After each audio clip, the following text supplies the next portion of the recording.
of the shadows of the past, as from a faded tapestry of time's procession, slow and vast, I step to bid you bear with me, the while your fancy I engage, to look upon another age, an age when on the human tide the plumed wave of chivalry rose to its summit, sweeping wide across a nation's mighty sea.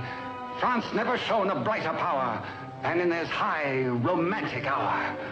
So come with me to France of old, to fiery days when hearts beat high, when blood was young and hate was bold, and sword crossed sword to do or die. For love and honor gloried then, and friendship reached its peak with men. Friends were friends in those brave days. Athos, Porthos, Aramis, aye, graved our hearts with a mystic phrase, bound our lives with a mystic tie. Come, stir your soul with our ringing call of all for one, and one for all. Come on, come on, come on!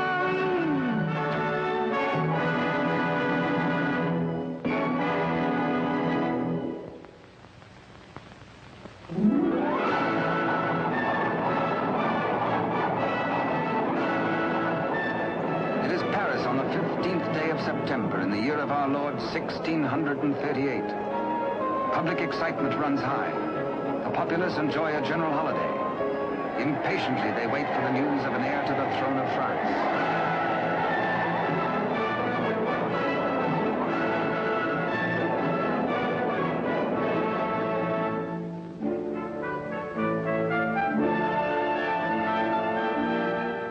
His Majesty Louis XIII, King of France. Maintaining his royal authority through the wits of others, he is himself weak and vain and lives in the oily smiles of a small circle of favorites. But the court is alive with intrigue.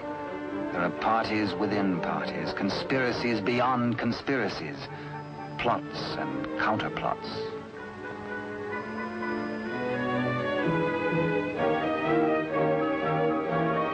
His Eminence, Monseigneur the Cardinal, Duc de Richelieu. He is the greatest statesman of the day and manipulates the strings which guide the king. His is the real power, subtle, cunning, and often ruthless. Still, no one questions his devotion to the glorious kingdom of France.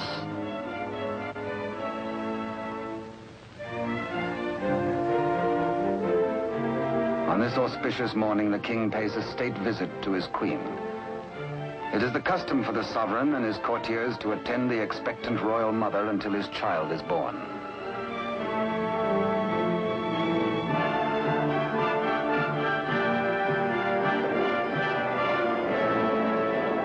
D'Artagnan, of the king's Musketeers.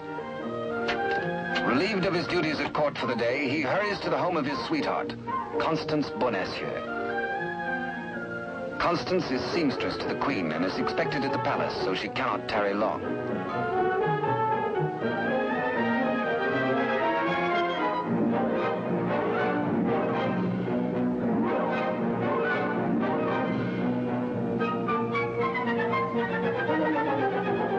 Even the most eager lover, by error, can sometimes kiss a miss, or miss a kiss.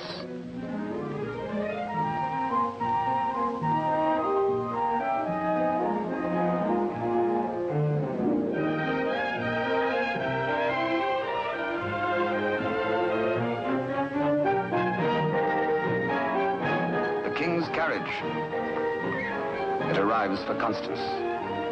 She carries an infant's layette in a crocheted basket for the queen. One kiss, one caress.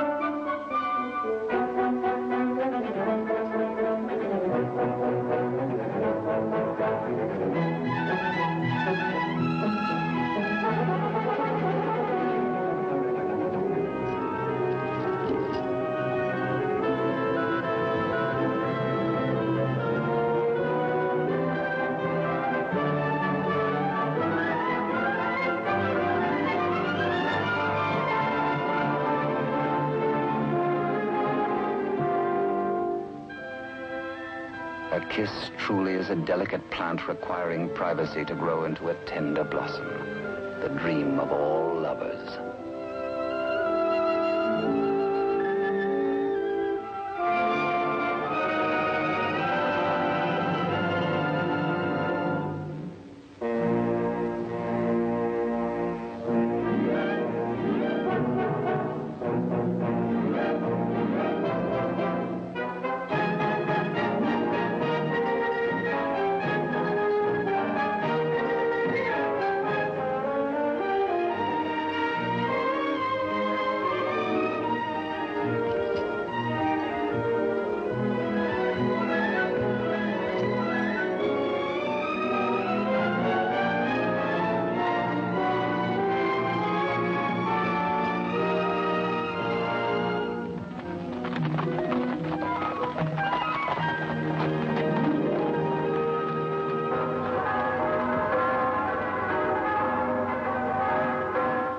The Cathedral of Notre Dame remind D'Artagnan of his friend and fellow musketeer, Aramis. He might be in danger. Aramis had threatened to continue his flirtations with the pretty owner of a roving, provocative eye, who unfortunately is married to an officer in the Cardinal's Guards. The guardsman naturally resents these attentions from this musketeer, but is restrained. Has not the Cardinal forbidden these duels with the King's Musketeers? Hola! Famous battle cry of the Musketeers. Instant help comes from the most fearsome steel in the kingdom. Huge Porthos, brave, strong, a King's Musketeer. And Musketeer Athos, gentle Athos, yet a deadly swordsman is able to kill with his left hand as with the right.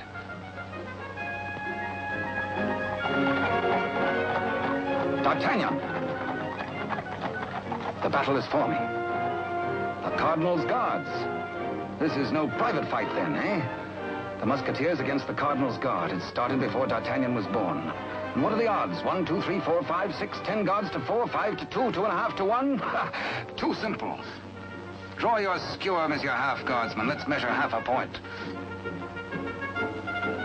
On guard! Come, where's your challenge now? Where's your steel? What's your fear? The law? Does the Cardinal still ban a friendly fight with a musketeer or two? Gah.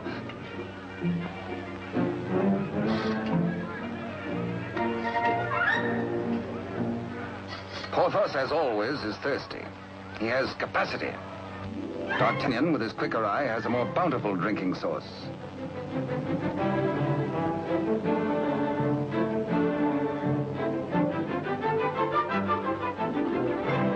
Porthos can put out a hand and pick up the pot he's slavers for. Why waste energy walking? Come, driver, come inside with us.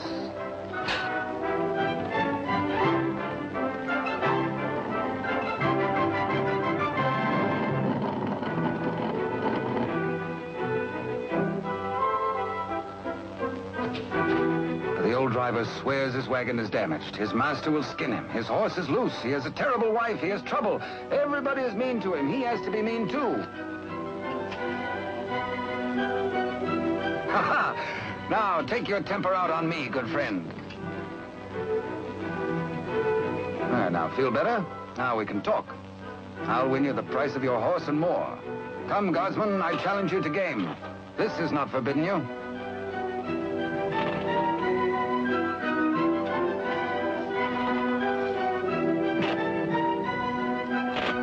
The dice are kind. Here's 20 times your price.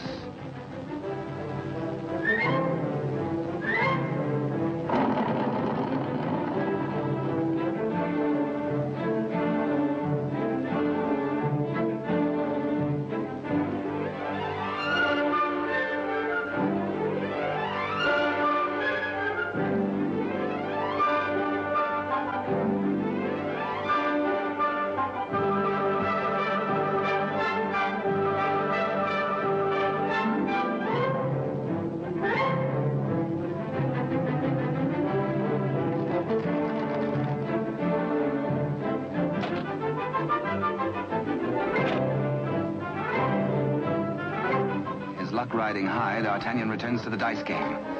Laughing and playing a while longer, he wins hands down from a fat-headed guardsman while waiting for the late evening rendezvous with Constance. Porthos, too, has women on his mind.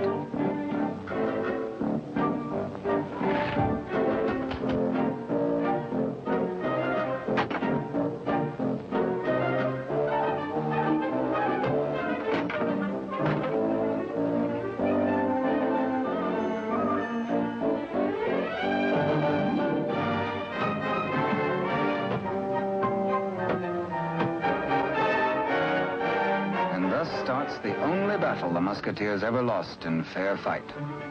Of course, it has to be with the fair sex.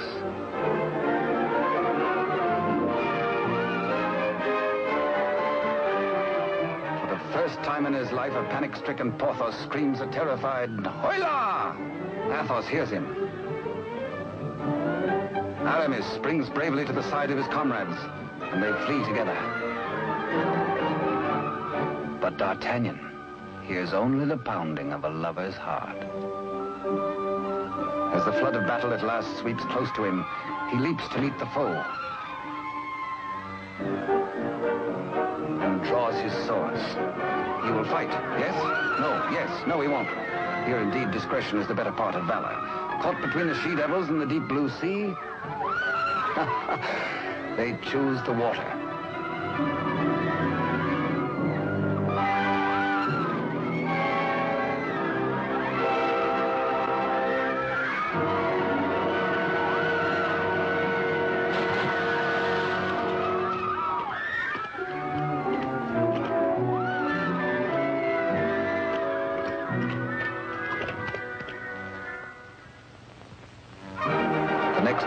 The city is in ferment. The pressure beyond the gates is so great that the people are admitted to the courtyard.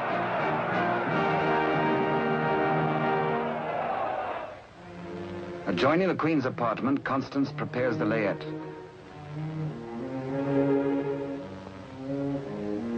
She is informed by Father Joseph, the Cardinal's trusted henchman, of the imminence of the royal birth.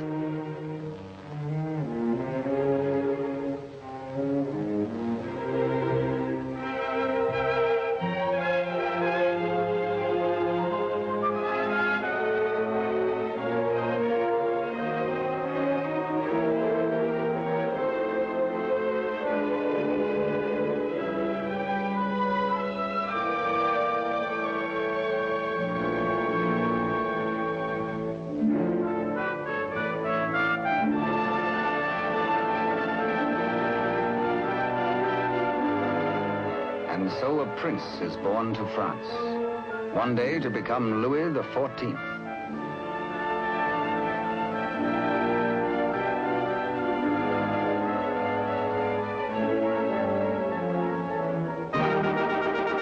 By ancient custom, his royal father presents him to the people.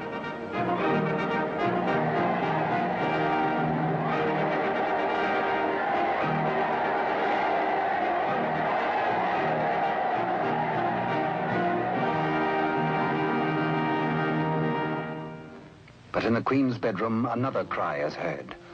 One of those rare turns of destiny. And Constance is the first to warn the tired, dozing midwife.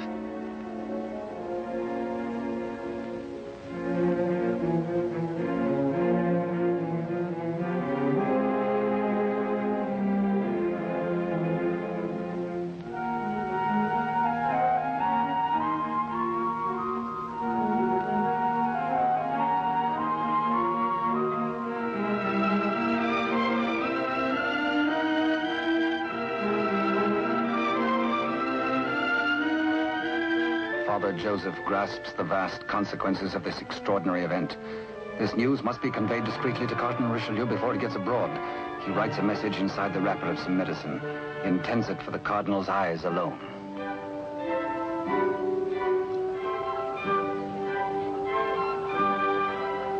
Your medicine, Your Eminence.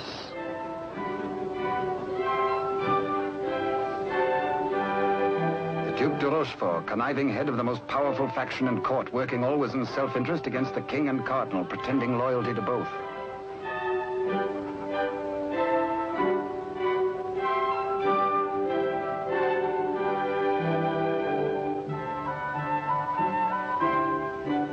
necessity for caution on the part of Father Joseph is indeed well-founded. De Rochefort, having many times seen messages thus taken to his eminence, becomes inquisitive. He resolves by a simple trick to learn the secret passed to the cardinal. A substitution of scraps of paper.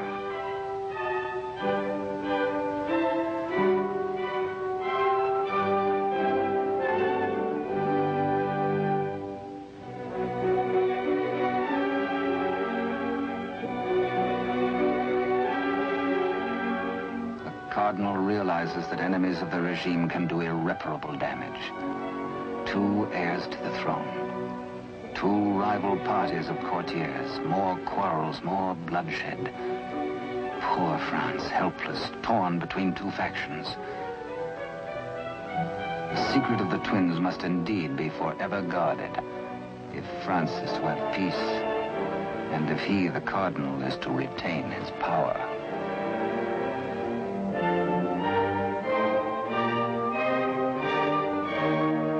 Pretender, this. A true prince. De Rochefort sees an opportunity. Father Joseph is instructed to prepare for a long voyage.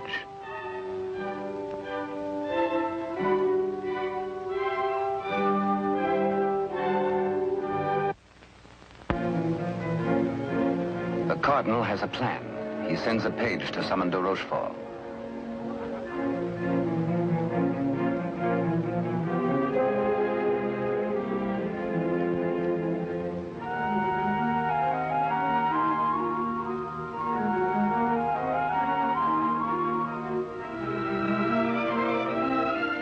Aware that Constance shares possession of a great secret, one so sacred it might well spell the future of France, the cardinal charges her to keep her lips sealed.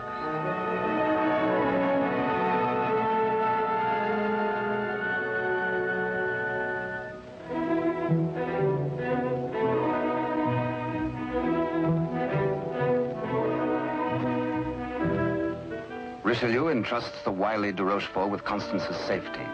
She must not be permitted to see anyone until further notice. The cardinal is not at liberty to tell his reasons, but de Rochefort is making his own plans.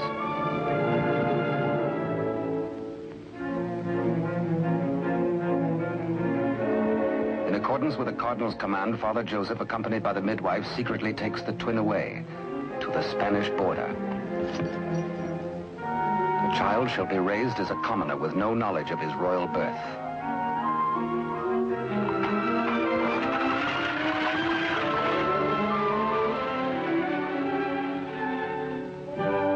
Meanwhile, in the great ballroom, the king holds a reception in honor of his firstborn. Had he known the cradle should have held 2 sons, he might have been less self-satisfied with the cardinal's congratulations.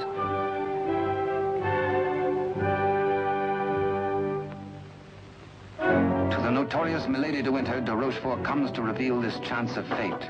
The future of France may be in their hands. He tells her he will turn Constance over to her. She is to escort Constance to the convent of Saint-Guemel. There, force her to tell the whole of the cardinal's secret and plans. He will play one against the other, cardinal against king, for his own ambition.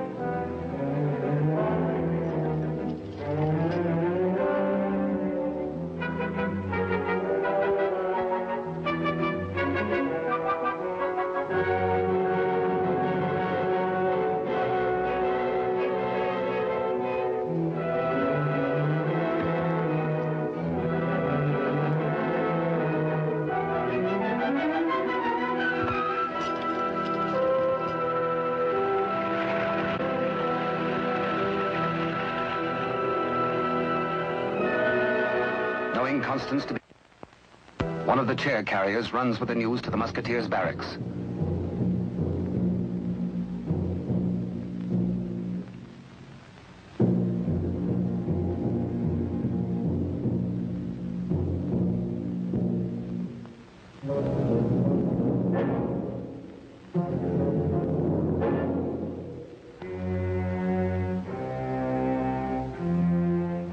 D'Artagnan, wake up! Constance taken by force, by de Rochefort.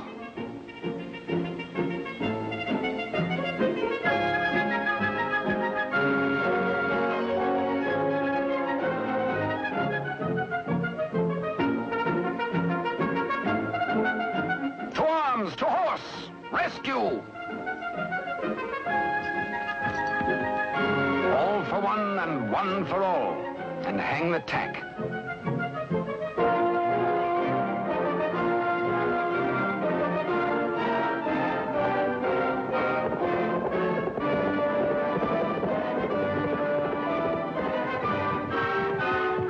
The wily cheat is in no mood to cross steel with this angry Gascon bent on justice.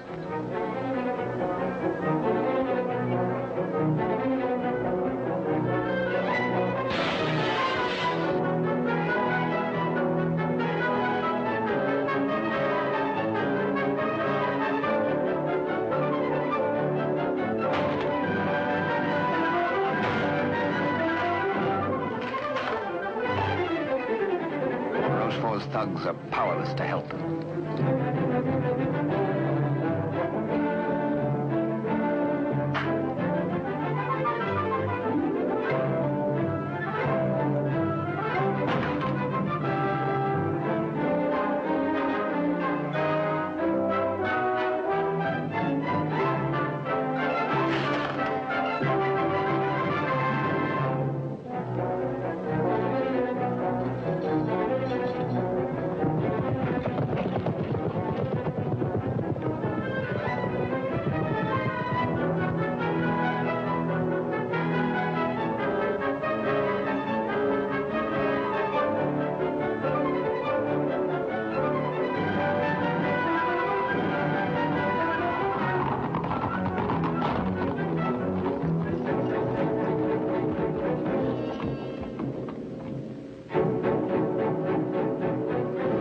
Rochefort is stubborn. He will not talk. He has to be persuaded.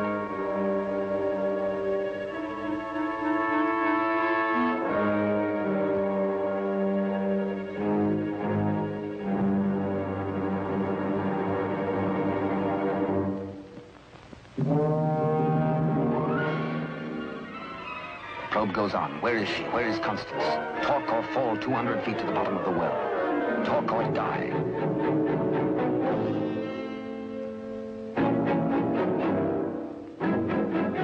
The Cardinal's guard look on, afraid to act. A strand at a time, steel cuts through hemp. 3 strands of it, and now but 2.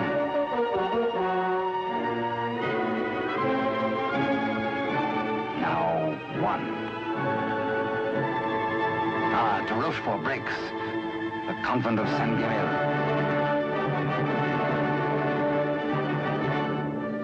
To the rescue!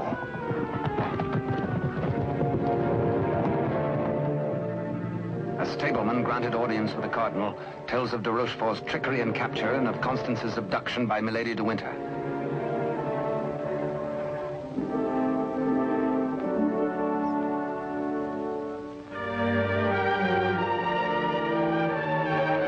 Richelieu and his escort reached the well to confront the Duke.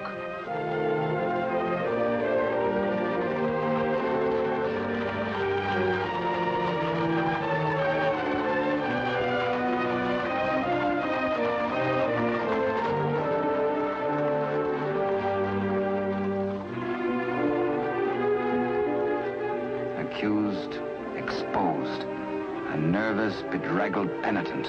He confesses that he has indeed played traitor. His Eminence breaks de Rochefort, stripping him of his authority and titles, banished from both court and country forever.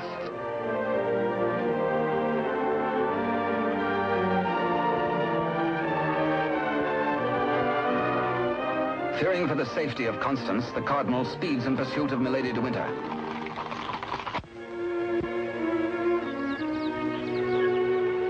Before dawn the next morning, the convent of Saint-Guerel.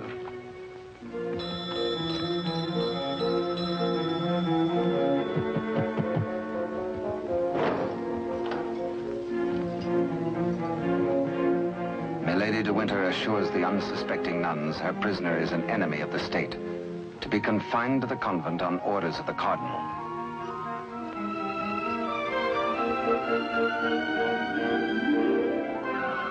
The banished de Rochefort, smarting under his humiliations, lingers in Paris.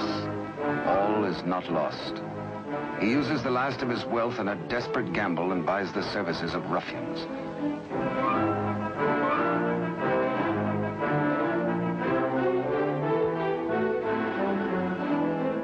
Pursue the cardinal and assassinate him.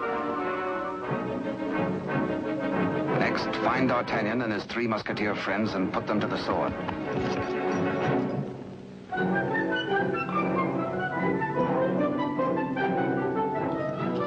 Rochefort still dreams of himself in terms of the most powerful man in France. The path to power is open if Milady de Winter secures the secret from Constance.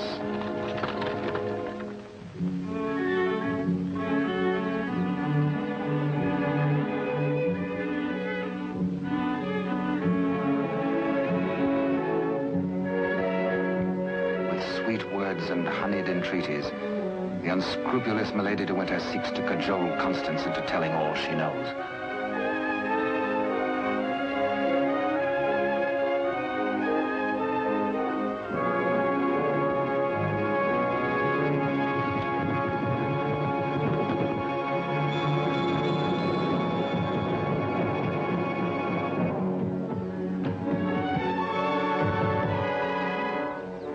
No, Constance Bonacieux is not here. But he hears her voice.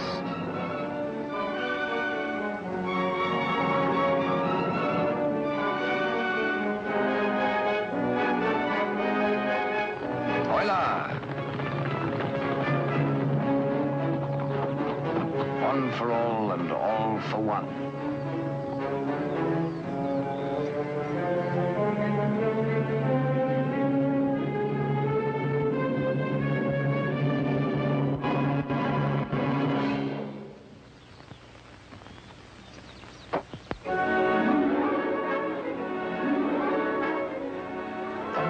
Public criminal, burnt by a branding iron into her flesh, a sign to all.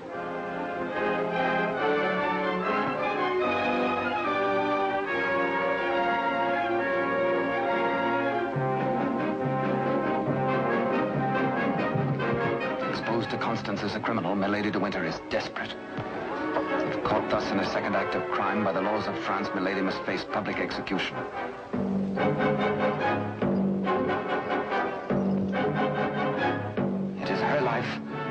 Or that of Constance.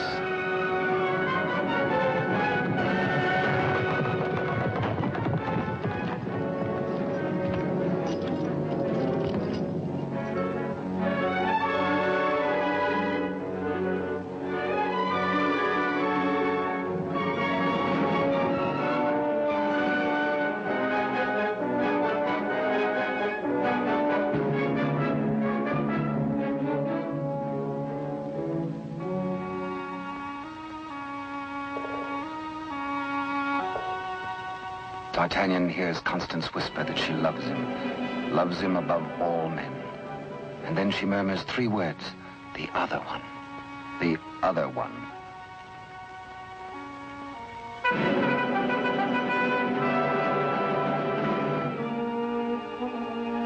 D'Artagnan strains to hear the faint pulse of her words, but Constance dies. The Musketeers take Milady de Winter to her punishment.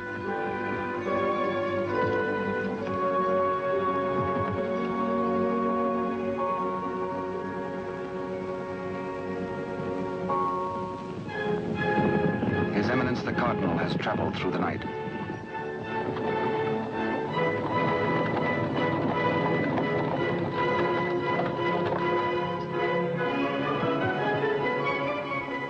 He hears the dreadful news from the Mother Superior. Constance is dead.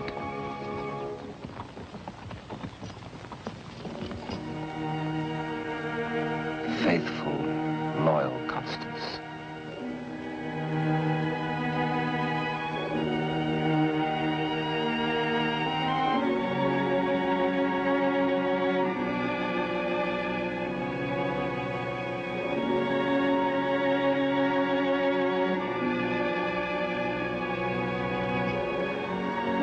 Arrest the murderess, Milady de Winter, and all in concert with her.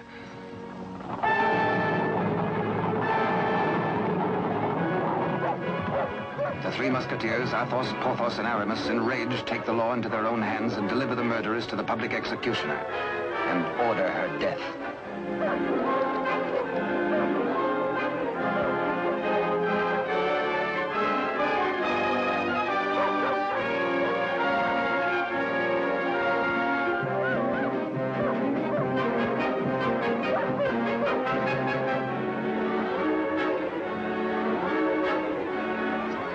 Then de Rochefort's cutthroats close in on the cardinal's troop.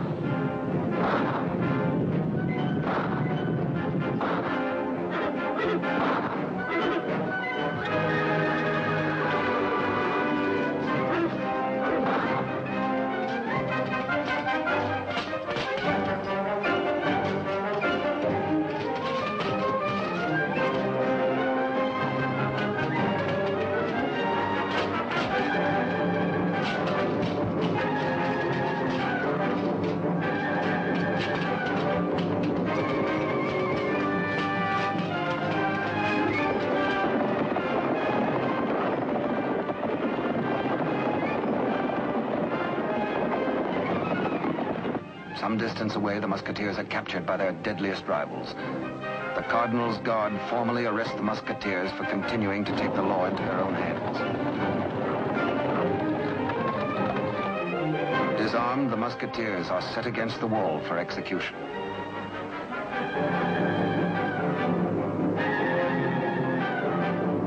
Your guards would take the lives of my friends. Single-handed, they shall have revenge. The Cardinal asks a moment to ponder. Constance dead. A murderess executed. Enough blood has been shed. Now this strife twixt Musketeer and Guard shall end.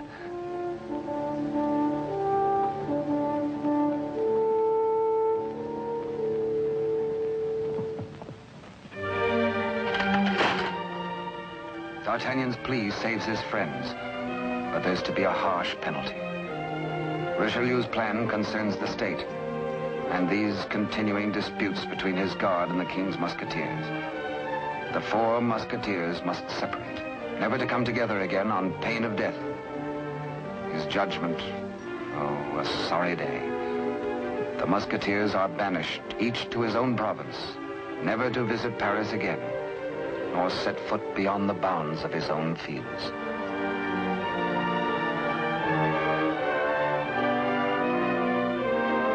As for you, D'Artagnan, a splendid soldier, reliable, devoted too. You henceforth shall be bodyguard of the future king, beloved of France, the nation's one. At one fell swoop, all strife is done. The Musketeers prepare for their banishment. Godspeed, farewell.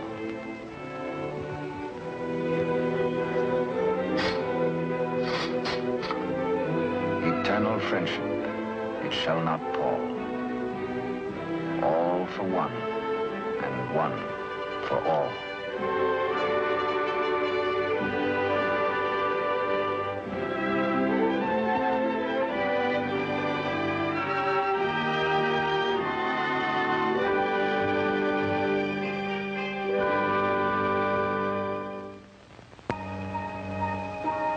"5 years have passed. France is at peace. The infant prince grows to boyhood. Cardinal Richelieu, driven hard by the responsibilities of high office, lives in semi-retirement. And a royal father educates his son in courtly etiquette.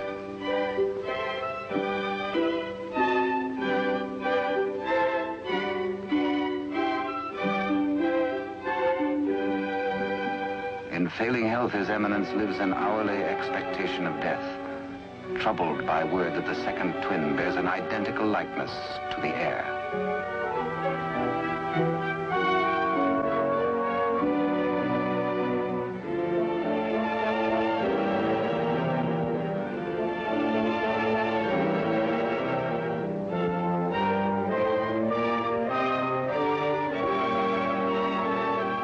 Dangers inherent are obvious and weigh heavily on the Cardinal's mind. He decides he must protect the prince somehow. His Eminence provides that the rightful twin may always be identified from the other. With the aid of the court jeweler, he caused a gold doubloon to be broken. The smaller piece hangs on a chain around the throat of the infant prince. And its mate he places about the neck of Captain D'Artagnan.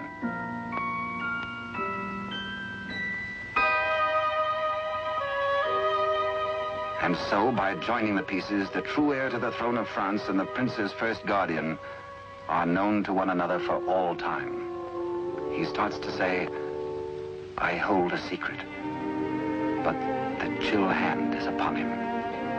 The life spring ebbs, and the great voice is silenced.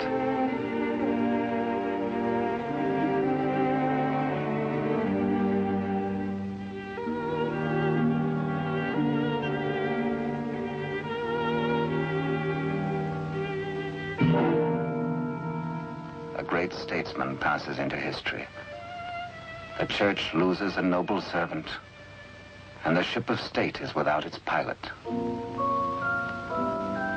What was this secret that Richelieu and Constance shared? The other one.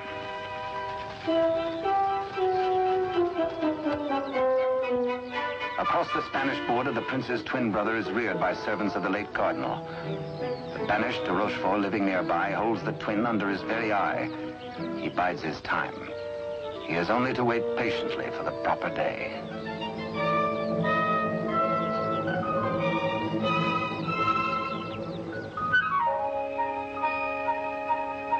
Upon the death of Louis XIII, the heir to the throne, or the Dauphin as he was called, became France's King Louis XIV. Both he and his twin had grown to manhood. The brothers are alike as two peas in a pod.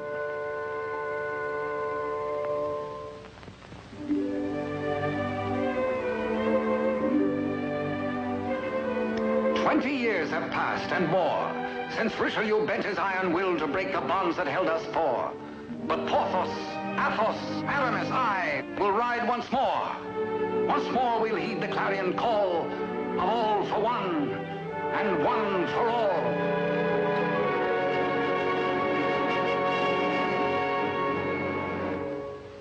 During the years, de Rochefort's connivings have brought the exiled twin under his control. Secretly, they have returned to Paris.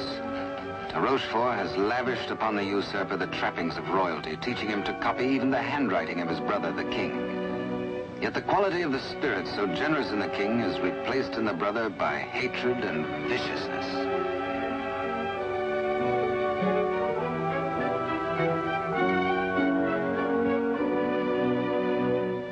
The king's valet, a de Rochefort spy, brings long-awaited news. Within the week, an older D'Artagnan, after a lifetime of loyal service, will retire and leave the court. The young king will be without a bodyguard.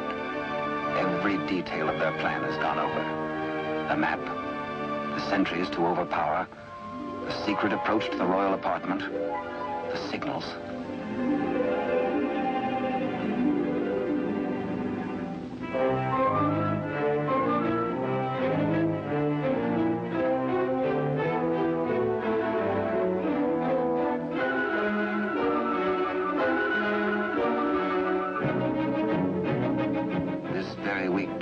Tells the pretender, you will be His Majesty Louis XIV, King of France.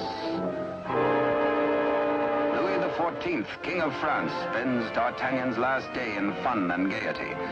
The king has applied himself to an education in horsemanship, sportsmanship, and swordsmanship. No two men were ever closer, except they were father and son.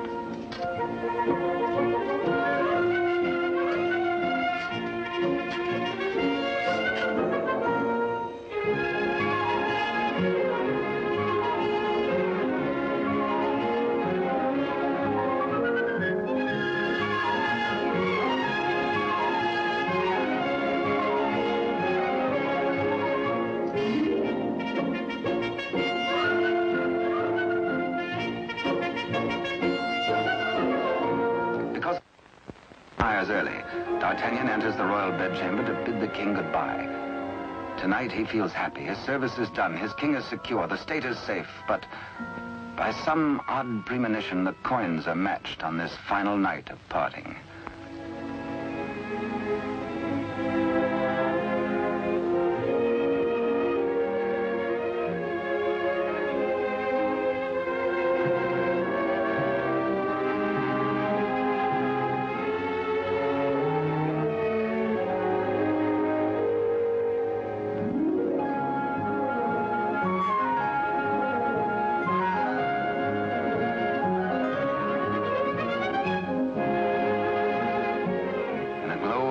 memories of a delightful evening with the king, Captain D'Artagnan arrives outside his lodging and is amazed to find himself beset by ruffians. Angrily, the Gascon plans his battle. First, he deals with the dagger-man decoy, sticks him with his own blade, throws the man's cape to the edge of an open sewer, places his own cape over the decoy's body and fires his own pistol. Hey, up! On to the balcony.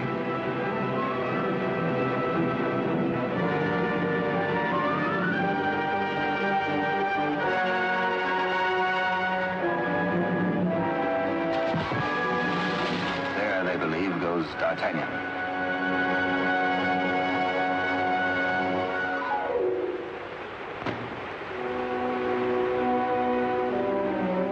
Thoughtful D'Artagnan returns to his lodging. For a peaceful man to be waylaid on a city street is something new. He had spent the evening with his king. He reflects. Has the palace discipline been slackening too? Sentries were not where they should have been. His soldierly heart is disturbed for the safety of his king.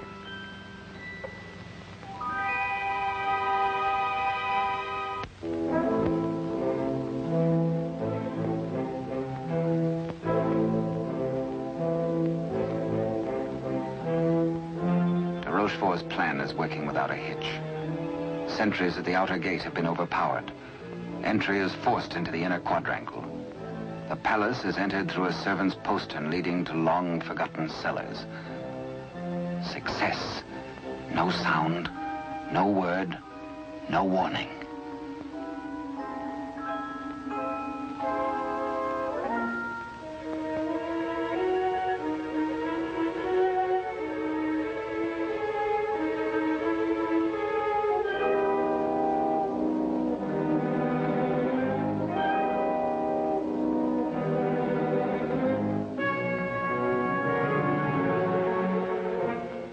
The pretender waits impatiently below for the deed which will make him king.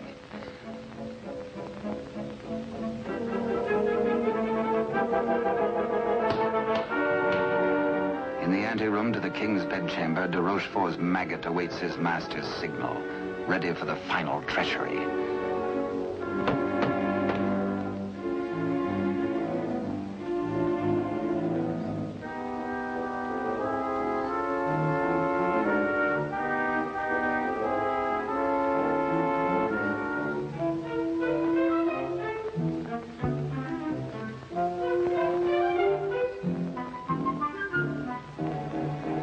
And a little after 11 o'clock on this fateful night, in one tragic moment, France loses her rightful king.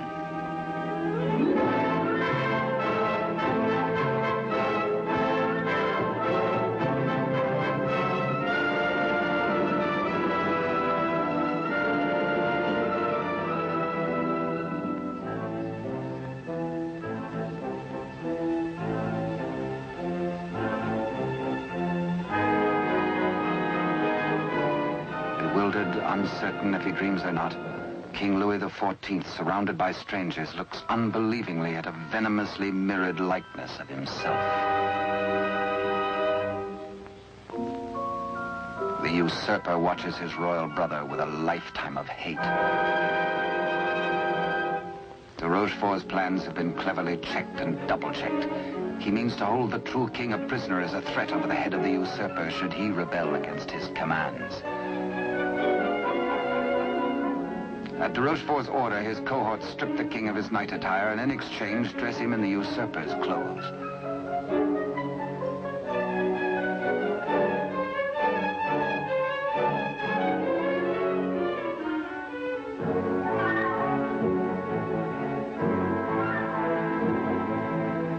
Into the palace cellars, a messenger reports breathlessly. D'Artagnan is dead. His body thrown in the river. Complete triumph at last.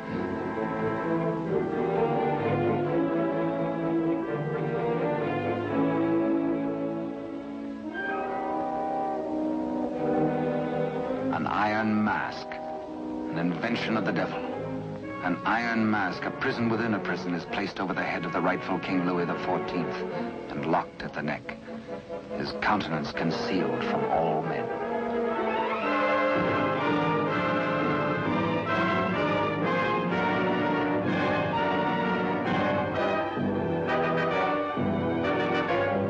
true king is led away.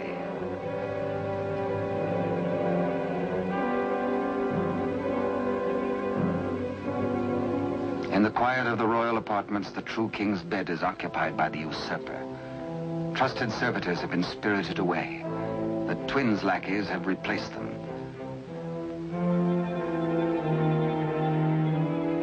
De Rochefort's plan is complete. Poor France. Ruled by a youth driven near to lunacy by a solitary childhood, by de Rochefort's lies, by his own poisoned dreams. Truly a madman.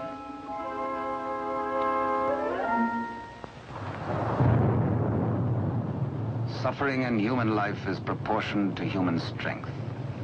When the young king, stupefied and crushed, found himself led a prisoner to a cell in the Chateau Sainte-Marguerite in the south of France, he fancied at first that death is like sleep and has its dreams. He believed himself to be a spectator, a palpable phantom of his own suffering. A torture the more terrible since it might be eternal. Eternal death. How can I have died? I am a king, yet not a king, enthroned upon a funereal couch. No, no, dear God, do not punish me who have done nothing. Why am I thus punished? Like a cloak, the chill of the dungeon falls upon his shoulders. So dwells the real Louis XIV in a living hell, to remain thus the rest of his days.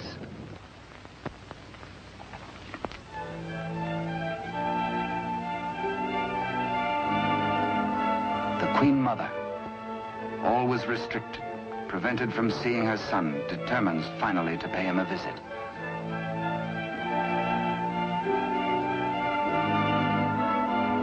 In place of the affectionate and courtly Louis XIV, to her horror, she finds herself repulsed. Doubts, again doubts. What strange malady besets my son? She thinks again of the other one.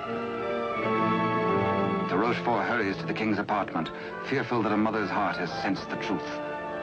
In pretense of humility, he asks the Queen Mother to leave affairs of state.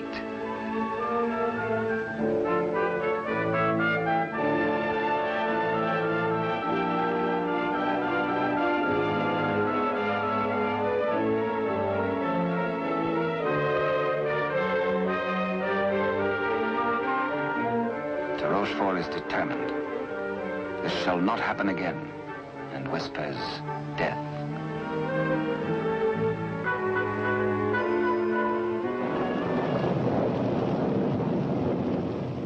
Day by day, night upon night, the prisoner prays for some way to get word to D'Artagnan.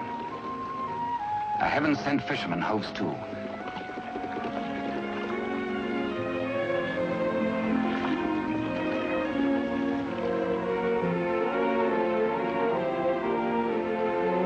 He finishes scratching a message into pewter, and as all good prayers must be, his prayer is answered.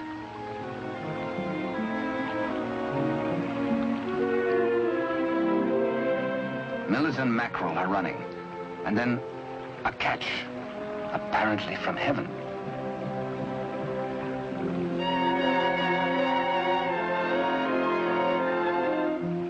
The fisherman reads the name of D'Artagnan, the idol of the nation. A written word, a beloved name, an urgent message. He, a patriot, needs no urging.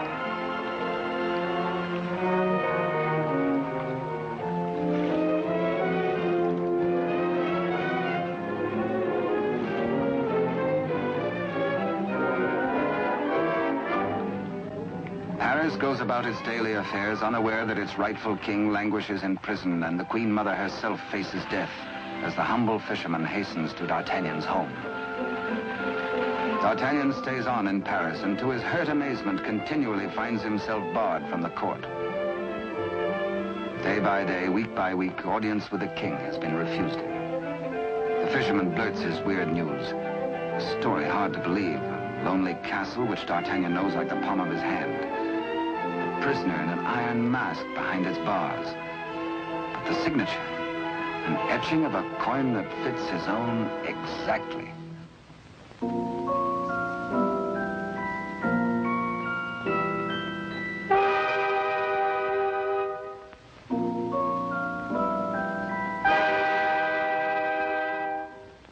Come, friend, eat and drink. There is business at last for me at the palace.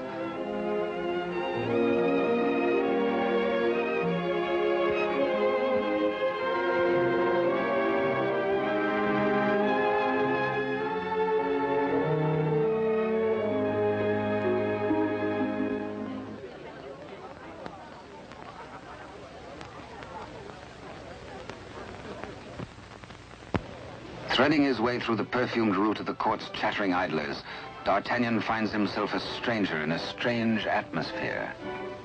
And there is reason, he thinks, for this curious tension. De Rochefort and the king. This cannot be the boy I helped nurture into manhood. This is not the face of my king. Those are not his hands that risked neither parried steel nor engaged a point. What's been happening at court? De Rochefort's back in favor, a disgraced exile once more sporting about the throne room in the king's presence. D'Artagnan is amazed and shocked. But a further shock is in store. A chain and coin is passed to de Rochefort. If he can believe his eyes, in all the years he served the king, they never left his royal person. He overhears a snatch of conversation. The other one. And suddenly he hears the dying voice of Constance. The other one. The other one.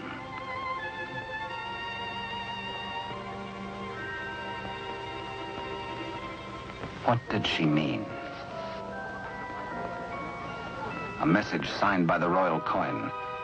A king, not a king. And a court alive with known traitors. D'Artagnan smells a rat. But a rat has seen him and gives warning. The palace guards are alerted, and all exits barred.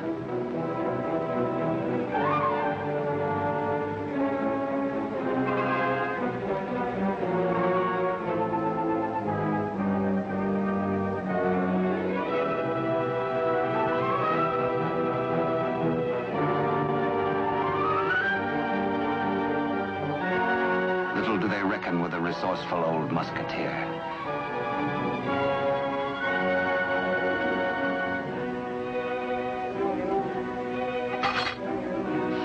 D'Artagnan orders a king's loyal troop to be hurried to meet him at the Chateau Sainte-Marguerite. Couriers are to be dispatched to his old friends, the three musketeers, Athos, Porthos, and Aramis. To arms, musketeers! Your king has need of you.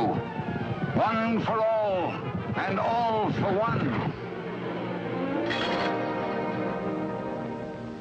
The jig is up. D'Artagnan lives and knows. There's pewter plate. Perhaps even now he has reached the prison gate.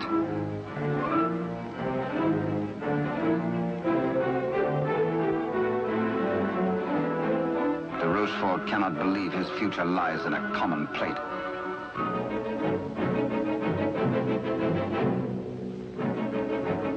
Quickly, he resolves to end all doubts. He decides to ride at the head of his troops to prevent any attempt to free the king.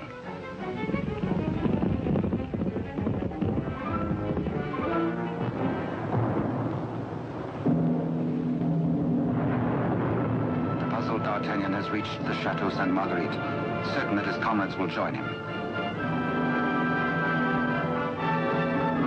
Under cover of the raging storm, he rose to the grotto beneath the castle. Many a time as a young officer, he had patrolled this grotto passage. It led, he knew, to the arsenal. Beyond that, the armory. Then the main hall and staircase to the tower itself. Up there is the man in the iron mask, the writer of the message.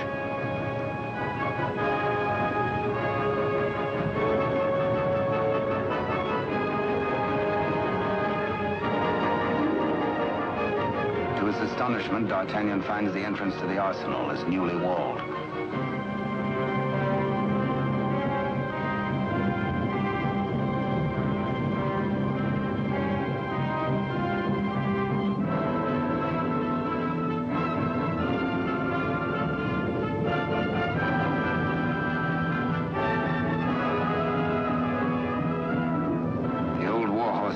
prepared to hazard it alone if necessary.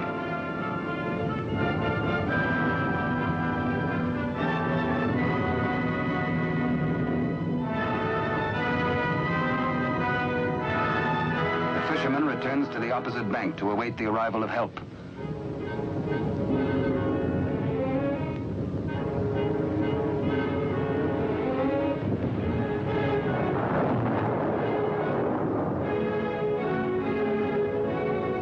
Athos, a few years older, a little more grizzled, the same brave companion as of old, ready and willing for any gambit.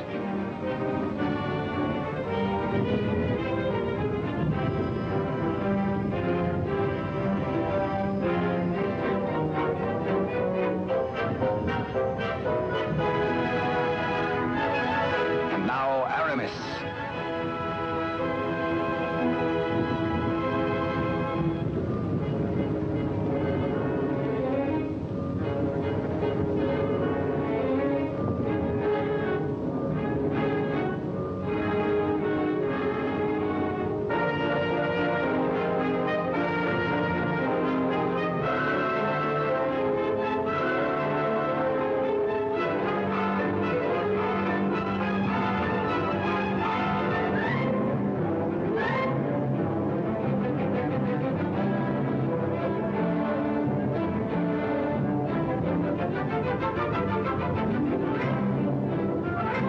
Now two of the valiant comrades have arrived. No time to wait for old Porthos, no time for explanations. There's a job to be done. Forward!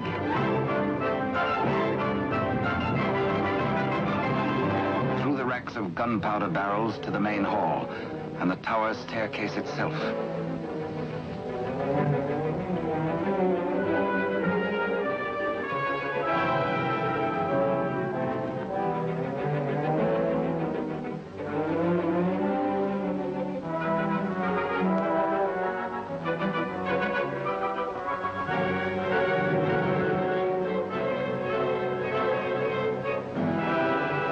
Where's the prisoner? Before your gullet tastes this edge, you bloated villain.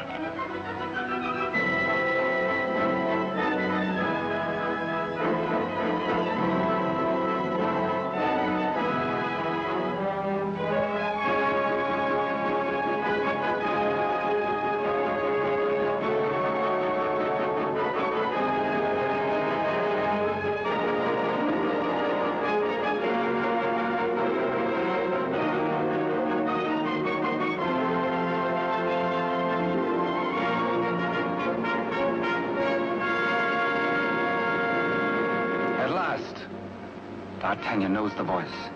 It is his true and rightful king, Louis XIV, King of France. The castle guards.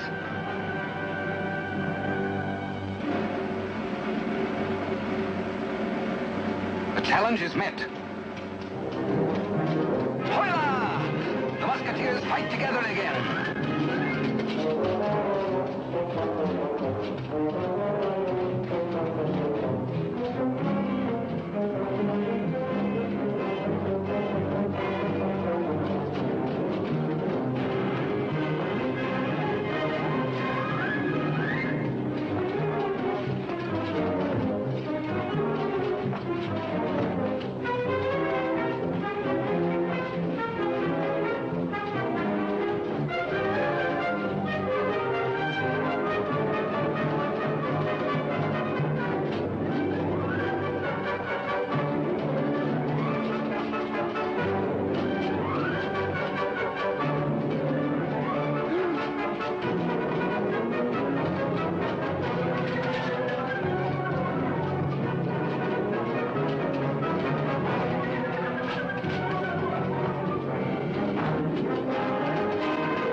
the more eager on that account, and thirsty as much for the sight of his companions as for a little drop of blood.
All for one and one for all. These certain cherished friends that I shall wait for you. What good times we had together, eh?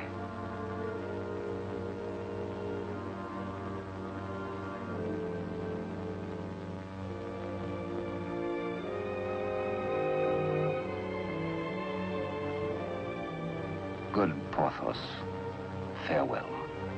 You died as you lived, for love of country, in the service of your king. The fisherman gives warning of the approach of enemies.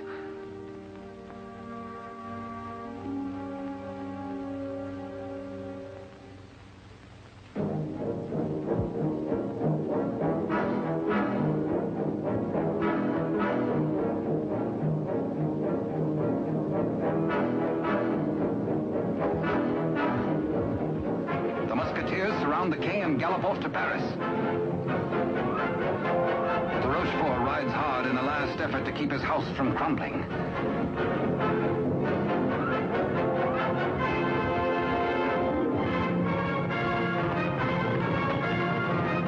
The odds are 10 to 1.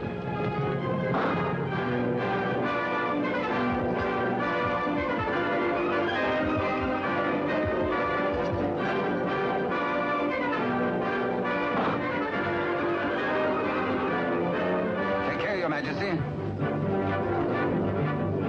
On to Paris. Farewell, gallant Aramis. A traitor's bullet struck you down. Meanwhile, Athos crosses swords with de Rochefort.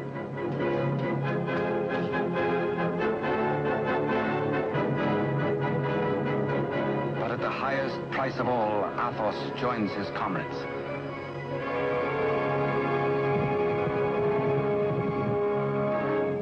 Without knowing his own peril, the half-wit, half-king entertains his royal mother at a palace luncheon.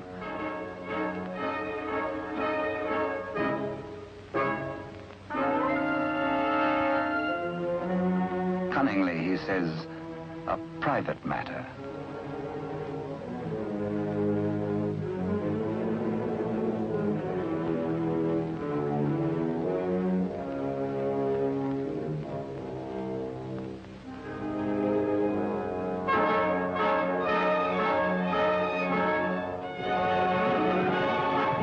Troops from the palace, friends or foe? Friends. D'Artagnan breathes relief. The king is safe. God save the king!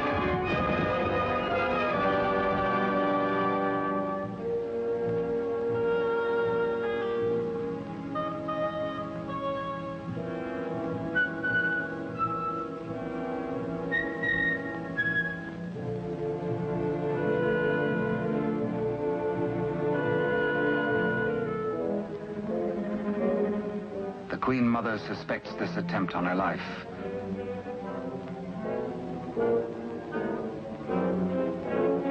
The witch's brew, a subtle poison already responsible for many an agonizing death. Raise your glass, madam. Drink to your king, to your country, and its illustrious people. Come, I give you France. Dare she refuse? It is the edict of her son, the king.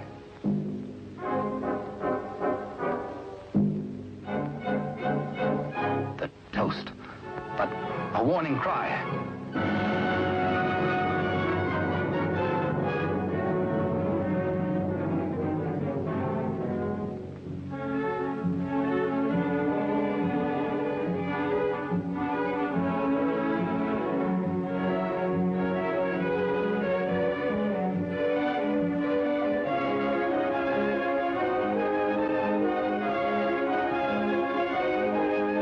The usurper finally gets his rightful crown. De Rochefort's own damnable invention, the Iron Mask. His to the end of his days.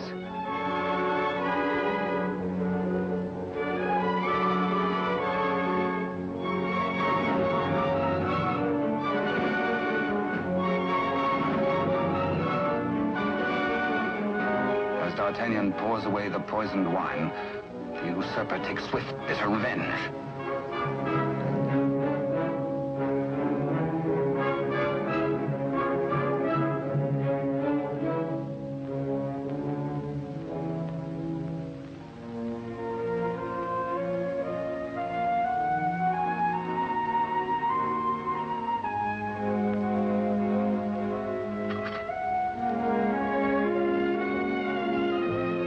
D'Artagnan knows himself mortally wounded, but allows no sign to mar the happiness of his king.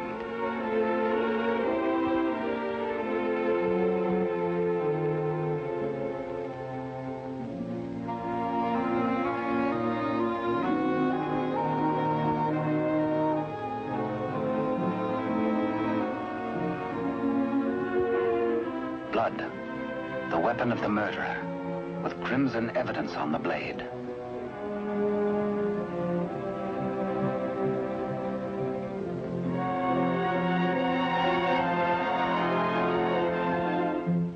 Grateful Louis looks for Captain D'Artagnan to honor him with the baton of a Marshal of France. But where is the Musketeer?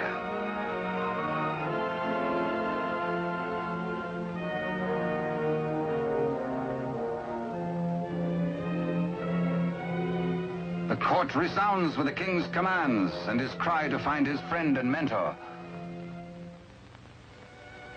What a man may think when he knows of the approach of death is secret between himself and his maker. Perhaps the gallant Musketeer thinks most of his lost love, Constance, and of all the tender, lonely years kept warm by her memory.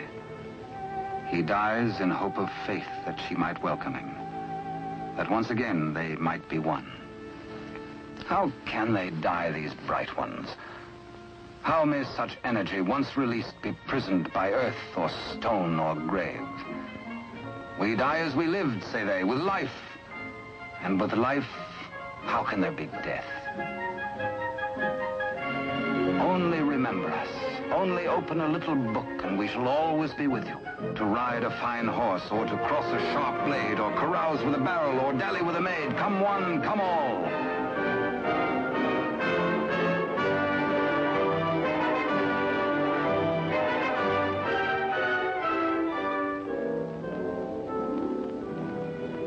And so passed a brave and glorious man, in honor.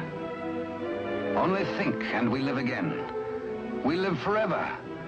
For with us, now as ever, it's one for all, and all for one. And thus it was in France of old and fiery days when hearts beat high, when blood was young and hate was bold, and sword crossed sword to do or die. For love and honor gloried then, when life was life, and men were men.